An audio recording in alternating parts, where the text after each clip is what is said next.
So, hi everyone, sorry for that cut off ending, but I felt that I had to sneeze and I had to stop, and then there were sirens and I had to refilm again. But we will ignore that and continue. We were at question and at our book reviews and other book things, and I have answered his question now twice, but you did not hear that because I had to stop.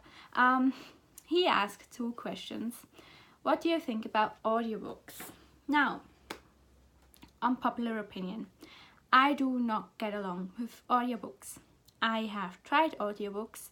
I have even tried an audiobook narrated by Bruce Springsteen himself. It didn't work. Just like ebooks, it's not working for me, and I know it's unpopular, but it's just the way it is. His second question is, how do you feel about people who can read but choose not to? Now, another unpopular opinion. Like, if you choose not to read, that's your choice. But in all honesty, it's not really something I personally understand, because it's weird for me to imagine someone not wanting to pick up a book and read the story. If you are a massive movie geek, I can get that, because you still get stories.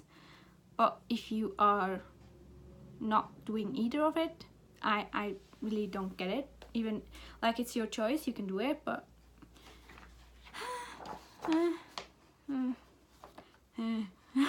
it's not something I understand. But I will let you live without books.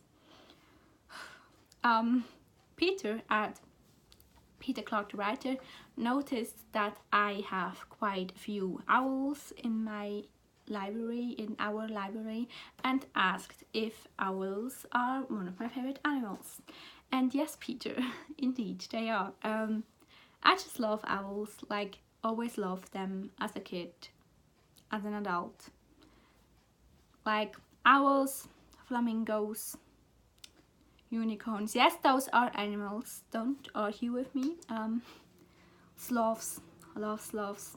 I personally identify a lot with sloths. Not that I'm a lazy person. I'm just a slow person. And I think they're cool. They're just living their slow lives, and that's really nice. But yes, owls are definitely some of my favorite animals. I'm a huge animal lover, by the way. Huge. Then the lovely Gemma asked quite a few questions, and I love her for that. She also asked, how long have you been reading in English? So again, I started reading or learning English when I was 4, but the first book I by choice read in English was The Fault in Our Stars by John Green, and I think that was in 2014 or 2015. Not so sure about that. I should have checked, but I didn't. But yeah, around that time I started to read English books by choice. Before that, just German and the occasional Italian one. Then when you want to read a translated work, do you first go for German one, or does it make no difference to you? It's a similar question to what Mark asks, and again, I would much rather prefer a German translation, even though I have quite a few translated fiction in English as well. But just because there is not if I read an English translation, I have the translation from the original language to English, and then I have to translate it in my head into German, because that's just what you do if you read in another language. But therefore I would rather prefer German, but actually I don't mind, because I have both. Another of her question is, as you get to travel a lot, would you mind sharing some of your favorite places that you've visited? Now I don't really travel that much now. We usually go to Italy during the summer holiday, but I traveled a lot as a kid. And I think my favorite places definitely were Canada. I went there with both my parents when I was like around 2, and really loved that, and those were like my first real memories, traveling and in general life memories. Then I really loved Corfu. That's a place in Greece, and I really love there. Love to go there. It was just like really nice. I also quite enjoyed Rhodos, another place in Greece. I went there for 2 weeks. It was quite lovely because we met a lot of great people there. That's usually what we do. We meet quite a few new people when we travel. That's just like who we are. Yeah, so those places, and now of course Scarlet, and a recent favorite is also Berlin. I went there for a class trip. Then her next question is, what is your uni weekly schedule like? Now we do have to like book new courses or modules for every new semester. So I'm now currently on like a break from uni, on my winter break until February 19th, I guess. Yeah, February 19th. And I was not able to, or like I cannot book my new courses until January 31st, but I will just like explain the courses I want to take, and I'm pretty sure I can take them because it's just like a question of like who's faster, and I'm pretty fast with that. The first I will throw like English, German words at you now, but I will explain. The first course is in Ältere Deutsche Literaturwissenschaft, and this is like a course looking at the more like ancient, especially the German language from the Middle Ages or surrounding the Middle Ages. And in this course we will look at particular text or texts. For my course it would be Walter von der Vogelweide. He was like poet somehow in his time, quite famous for his like love poems especially, or love songs. He was a so-called Minnesänger. I'm not sure what the English translation is for that, but we will look at his text for that course, and look at the historical context and the social context of those texts. Then I have a philosophy course. Those are both courses on Monday. A philosophy course on logic, and it's just like a lecture where I have to sit and listen and do some reading afterwards, and prepare that reading myself. All the others are like seminars. Then I have a course on Tuesday on linguistics, and this course is called Diachrone Sprachwissenschaften, which means that we compare two linguistic studies from, for example, 2 different time periods about the same subject, how it changed or something like that, just like comparing 2 linguistic approaches. Then I have another philosophy lecture, and it's called Post-Truth and Alternative Facts, and we look at, as the title says, on what is truth and what are facts, especially in our time period, but also like a general idea across the history of philosophy of what is truth, what are facts, and therefore what is a lie, when do we lie, and why do we lie. And then I have one course on Wednesday, which is another linguistic course. It's the like continuation of the one I had in the prior semester, which is just like synchrone Sprachwissenschaften, looking just at one linguistic approach or one linguistic field. And then the most exciting one, and I've talked about that already on here because I'm so excited about it, is the one on Neue Deutsche Literaturwissenschaften. So everything from the Middle Ages on, and I will hopefully be able to go to a course for Faust by Goethe, and it's not just like the book itself, but also it's called Faust Intermedial, which means we will also look at the influence on Faust in art or films and music, and for that we will also visit an exhibition, which is quite exciting, and I'm really like thrilled for that course. Now her last question is, do you and your mom have similar reading tastes?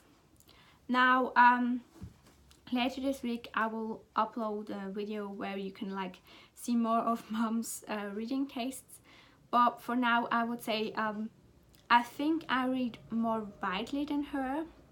So she reads mainly family sagas, historical fiction, and biography. That's like her main genres, but I can convince her to like branch out a little bit if I read a book that I think she would definitely like. And I for sure read those genres, but I think I read more like literary fiction in general, literary fiction and classics and poetry. That's not really something, I mean, she really enjoys classics as well, but more like the historically heavy classics. So I think it's just like that I read in more different genres than her, but yeah, I would read a book that she recommends to me for sure. Then Lukasz at Lukasz's Books asked also quite a few questions, and quite a few cool questions actually. He asked no, he didn't ask that. What specific area of political philosophy or just philosophy in general, if my assumption that your we will ignore that, is political philosophy is incorrect, are you interested in? So I'm not really specifically into political philosophy. I'm like more a general philosophy student. Yeah, so therefore I do have an answer for that, but like my main focus is at the moment in philosophy in general. But for political philosophy, I'm quite interested in like the concept of democracy in like throughout philosophy and how it changed. Also, especially in comparison with the concept of anarchism, which has led me to a quite interesting approach to anarchism in my teenage years, but we will not get into that now. Yeah, and a specific philosopher I like to read on like political philosophy, oh my gosh, I can't talk, is John Rawls. So yeah, there's that. And for philosophy in general, I prefer my main focus is on existentialism as well as pragmatism, and especially the linguistic turn, which we will look into the module I will book, or the course I will book for next semester, logic, and we will also look at the linguistic turn in that, and that's something I really enjoy in philosophy. It's basically the combination, or like the influence of language on philosophy, so obvious choice. And his next question: would you ever consider incorporating psychology into your work? Now, maybe this sounds like I will brag or something, but I think I already somehow do that, especially my short fiction and like my flash fiction, and especially my essays. Quite a few of my essays are really like heavy on the psychology and philosophy, but not like extremely academic, but more like entertaining, I guess, approach to, not that academia is not entertaining, because it is, but like more of approach from an entertainment side. I like to look at like philosophy and psychology in our everyday lives. For example, I started to write some essays on the psychology behind Sex and the City and the philosophy behind that, which, yeah, but it should give you an idea what I like to write with essays. Then his next question is: are you working on some kind of thesis? Now, I'm like a philosophy minor and in my first year, and here in Switzerland it's if you are a minor, you don't really work on a thesis, you do that as a major. So therefore I will do that for German language and linguistic studies, but like that's a bit away now. I'm in my second semester now, so that will take a little while still. But like for philosophy, because I'm a minor, I will not be working on a thesis for my studies. Maybe for myself, we will see. And the next question is quite interesting. How does your interest in philosophy play into your love for literature? This is quite interesting because sometimes I find it even quite difficult to separate those, because and even psychology and literature, like philosophy, psychology and literature, I find it quite difficult to sometimes separate those two, because I have the same approaches to them. I have the same approach to philosophy and psychology as I have to literature. I ask the same questions. I want to know the same things. I want to learn more about people. That's why I love character studies so much. So they are very, very close together, because they basically are the same, or like are answers to the same question. So therefore they are really close, and they oftentimes like are mixed together in my mind. And his second question also comes with that: how about your love for art? I think that literature can be a form of art, and we see a lot of artists like painters who are also writers. For example, Da Vinci, Picasso, he wrote poetry. And again, going back to one of my courses, Faust, for example, as a piece of literature, influenced a lot of art, and therefore they are connected. And I think again they are very close, because they are once more the answer to the same question, or to a same question, because it's more of the question of an observation of something. I like to observe something in a picture. Might that be the artist himself and his motives, or the psychology behind art, or like just the motive in general. And art also has quite an influence on my writing. when I'm in a writing slump and I really want to, I have the desire to write, I often choose a picture and go from there and write a story surrounding that. A good example is the Absinthe Drinker by Edgar Degas. Definitely look that up. Yeah, so it has quite an influence. Then his last question is, why would you recommend on beginning with David Hume's work?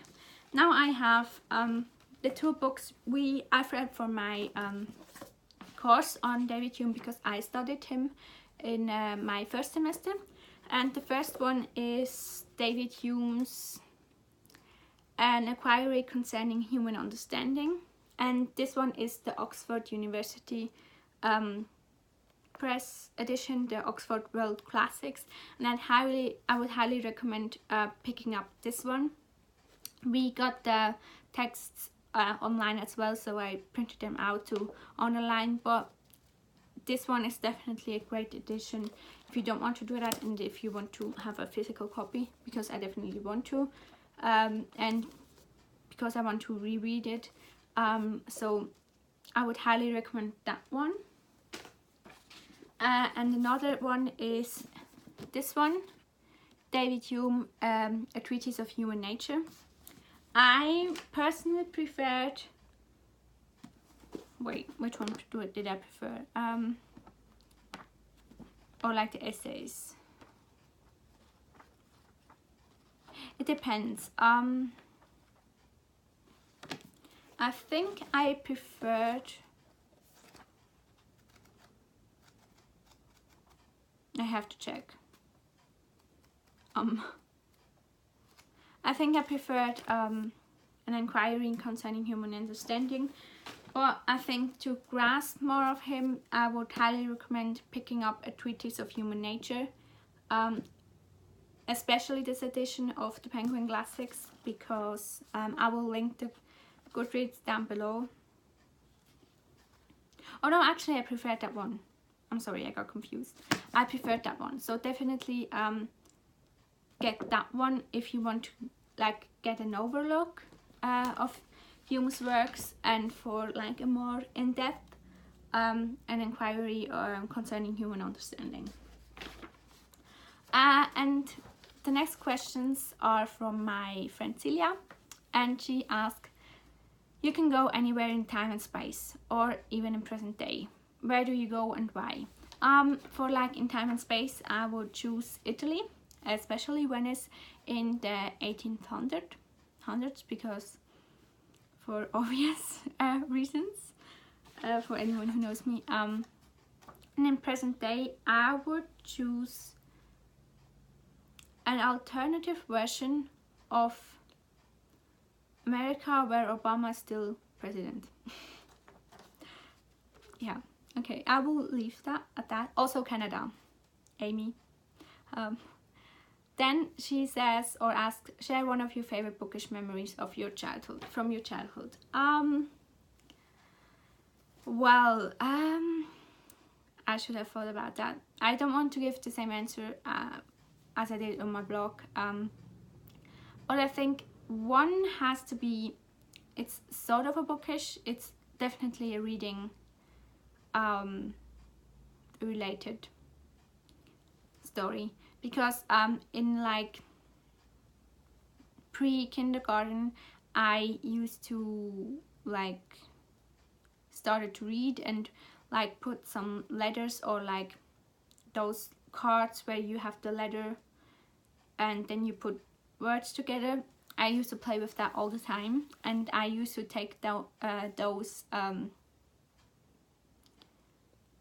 with me onto the table when we had to eat.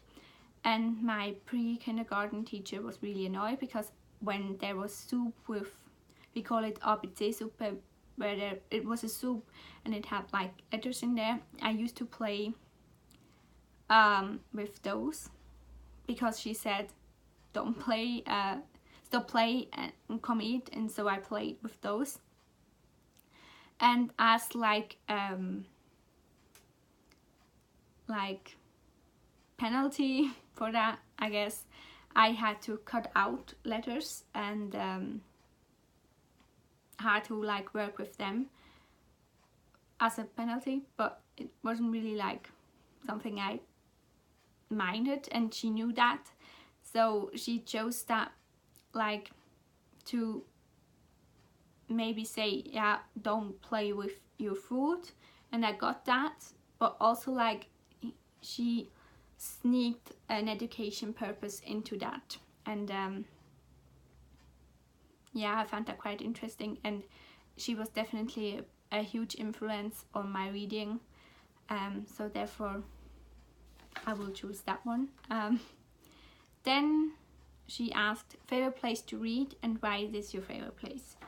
Of course my library, or our library, simply because it's just cozy and I have all my books around here, but also in the summer I really like to read in our garden, and I will show you in the summer some places where I read. Her next question is like a couple questions surrounding one topic. You are having a literary dinner party. What authors are you inviting? It can be both dead and alive, and what characters and why those? And also, where will you have the party and what will you serve and why? So we would have to invite Scott Fitzgerald, obviously, so therefore I would also invite Great Gatsby, yeah, and also Nick Carey. Definitely not Daisy, because no, but yeah. Then obviously Peter Stom and the narrator from Agnes. Not Agnes, because that would get messed up quite a bit. Peter Bichsel, he's a Swiss author because he has a lot of interesting things to say. Who else? Ted Hughes, obviously. He could bring Crow with him, that would be quite interesting. Sam from The Perks of Being a Wallflower. Yeah, I think that would be it, actually. No, definitely also Fontane and Goethe as authors. None of their characters, because no, I would not want to have them here. Maybe, no, let me correct that. I want to have Mephistopheles here, from Goethe's Faust. Yeah, but I think that would be it. Why those? Because they are my faves. Yeah. And then the next question is, where will I have the party? In my garden, because it's beautiful. And they will all love it, and Goethe loved gardens, and everyone of those authors loved gardens. So definitely my garden, or our garden. What will I serve? Tons of cocktails and like some appetizers. Is that what you call it?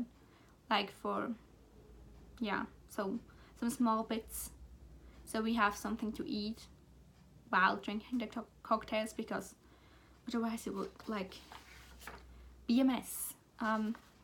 Yeah, and cocktails because we are fancy, pretentious, literary people. Then she asked also favorite movies and why.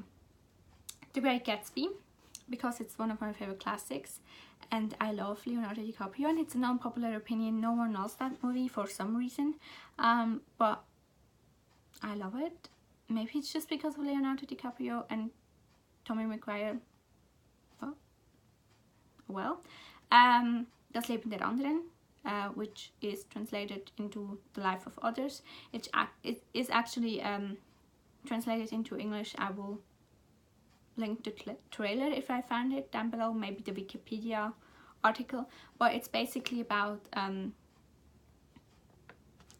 East Germany, the Stasi, and how it influences the life of an actor or a playwright. I'm sorry, a playwright. I will do a review on that, not just the movie, because I have a book version from that, so I will do a review on that. Then, as I mentioned in like part 1 of this Q&A, Picnic at Hanging Rock. I love that movie. It's like creepy.